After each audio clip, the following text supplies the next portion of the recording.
ভাৰতৰ বিখ্যাত 5গৰাকী মুছলমান অভিনেতা নম্বৰ 1 শাহৰুখ খান বলিউডত কিং খান হিচাপে পৰিচিত সমগ্ৰ বিশ্বত 7,000 কোটিতকৈও অধিক টকাৰ গৰাকী শাহৰুখ খান পৃথিৱীৰ ভিতৰত আটাইতকৈ দামী কেমেৰা ভাৰতত কেৱল শাহৰুখ খানেই ব্যৱহাৰ কৰে অৰ্থাৎ বিশ্বৰ 26 জন লোকে ব্যৱহাৰ কৰে আইমেক্স কেমেৰা তাৰে ভিতৰত ভাৰতত অকলে ব্যৱহাৰ কৰে শাহৰুখ খানে ভাৰত চৰকাৰে পদ্মশ্ৰী বঁটা দিছিল শাহৰুখ খানক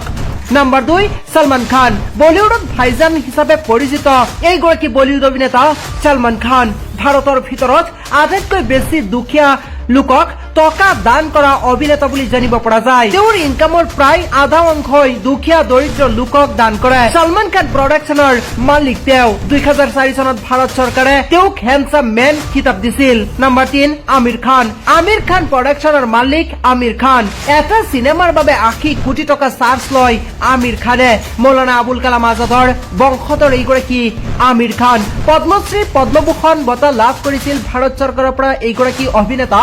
আমিৰ খানে নম্বৰ 4 সাইফ আলী খান শাহৰুখ খানৰ পাছতে চৰ্চিত এটি নাম হৈছে সাইফ আলী খান 5,000 কোটিৰো অধিক টকাৰ মালিক এইগৰাকী সাইফ আলী খান তেওঁৰ পিতৃ আছিল ভাৰতীয় ক্ৰিকেট টিমৰ কেপ্টেইন পদ্মশ্ৰী বঁটা লাভ কৰিছিল এইগৰাকী সাইফ আলী খানে নম্বৰ 5 আৰবাজ খান সলমান খানৰ ভাই এইগৰাকী আৰবাজ খান 8,000 কোটিৰো অধিক টকাৰ সম্পত্তিৰ গৰাকী এইগৰাকী আৰবাজ খান